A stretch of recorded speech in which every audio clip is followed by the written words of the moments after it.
that is part of the cover of the book, and that's my parents and my brother in 1941. And the picture, the form to the left, is a form that Gestapo had the Norwegian Jews fill out in 1941. If you look very careful, you don't have to do it now, but you'll see that that's my father's form, which I got on special permission from the National Registry. And that facilitated the arrest of the Norwegian Jews. It was very easy for the Germans to arrest the Jews because they all had filled out the form. Okay, so now we see Irene pretty much as she looked in 1942, 4 years old. And tell us what your earliest memories are of that episode. My earliest memory, when I close my eyes and try to go back as far as I can think, I have a vision or a memory of being in a park in a playgroup. I'm being picked up by our housekeeper, Ruth, and my brother, and we're walking down the street. I even remember what side of Ruth I walked. I held her by my left hand because I'm left-handed. And that was a day that we decided that we were going to escape to Sweden. Ruth told me, Irene, we're going on vacation. We're going to pick potatoes. We're going to Hadeland, which is an agricultural place in Norway, in a totally opposite direction of Sweden. But that's what they decided to tell my brother and myself, so that we would not accidentally tell anybody that we were escaping. Okay, so she brought you home from the park, and what was your mother doing? My mother was waiting. This was on November 26th, and she had been alerted that it was time for us to escape and that we were going to be picked up. She was the center of her family. She was the core of her 3 sisters, so she had already alerted her sisters that when they were to go, there were individual groups of the resistance people taking a small group of Jewish people. She tried to reach her cousin, her mother's sister's daughter, whose name was Libali. She was 22 years old. She had a boyfriend. She refused to go. She didn't want to go. She fought for my mother. Her parents had escaped the day before. My mother begged her and spent a lot of time with her on the telephone. Finally, mother had to give up, and we left. And unfortunately, Libali was arrested the next day and sent on the doornail, never to come back again. Did Ruth come with you? Ruth came with us. She had been with my family for 3 years at the time, and the resistance people felt that she had to go as well, because otherwise she would be arrested and possibly even tortured in an attempt to get the names of the resistance people. My father was already in cover. He had left the months before the month before, when the Jewish men were arrested. He was in hiding for several weeks and had by then successfully managed to get over to Sweden. One question I would like to bring up. Prior to the World War II and prior to the occupation, what were the social dynamics between that tiny Jewish community in Norway and the surrounding society? That's also a very interesting story, because in Norway you have a very small Jewish community. The Jews only came to Norway after 1851, when the constitution was changed to allow them to settle in the country. And in 1930 you have around 1,500 Jews in Norway, roughly 1,500 Jews. Now these Jews that came to Norway, most of them came from 1880 to 1920, they immediately started to integrate into the Norwegian society. They learned Norwegian very quickly. They were very proud to be Norwegian. They were proud to serve in the armed forces.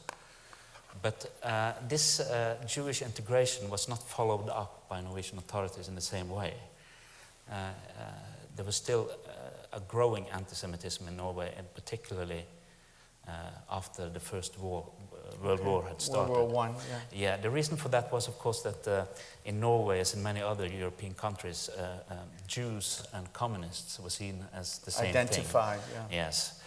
And even in 1917, you had a newspaper article in one of the biggest Norwegian newspapers that asked Norwegian Jews to denounce communism, as if they all were communists, to put it that way. And during the First World War, they started to restrict immigration. And the reason was that there was a growing number of immigrant Jews from Russia coming to Norway. And parts of the bureaucracy and the political segment viewed these Jews as rebel. As rebel, as kind of what you call criminals and people who were there to exploit the Norwegian people and stuff like that. All these kind of anti-Semitic slogans started to appear. And the most dramatic thing happened inside the bureaucracy, because inside the bureaucracy you got a growing anti-Semitism. So that did exist. Yes, there was a kind of a layer, at least, in the society that nurtured that kind of feeling. Yes, there was, and this. Then when the Quisling regime comes in, did they try to exploit that? Yeah, they did certainly exploit it, because there were people who were working in the bureaucracy in the 30s and 20s. Who also worked for the Quisling regime, so to speak, and helped them rounding up Jews and stuff like that. So they built on it, but at the same time, the Quisling party, which was started in 1933 as an independent party, and it was very unsuccessful. It never got any parliamentary representation or anything. They were not that anti-Semitic in the beginning. That grew inside the party when they became smaller and smaller. And along with the developments in Germany, probably. Yes, and they became more radical as the smaller and more elusive.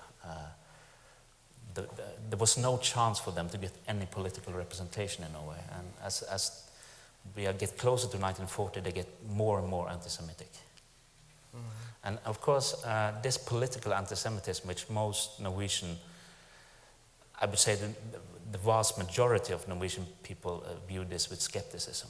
I mean, they were not into that radical form of anti-Semitism. There might be some Norwegians that were reserved towards Jews, but there's a long way from being reserved towards Jews to being, outright anti-Semitic. But then we heard from Irene, and we know, of course, from other books and research about the relatively big number of Jews that actually were rounded up and sent to the extermination camps.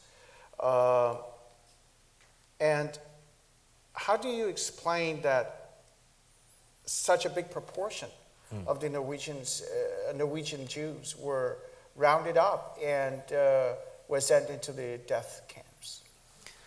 Well, once again, it's a complex question, but one of the things that is important about Norway is that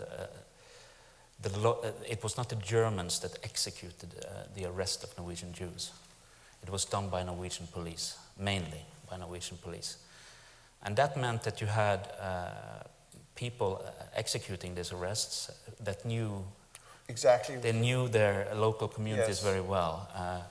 They could distinguish the Jews very well, and in the police in particular, and especially during the war when it was more political police than anything else, there were a lot of people who were radical in this issue, and they had no problems arresting Jews. At the same time, you have these strange paradoxes that you also find in other stories from Norway, that a lot of policemen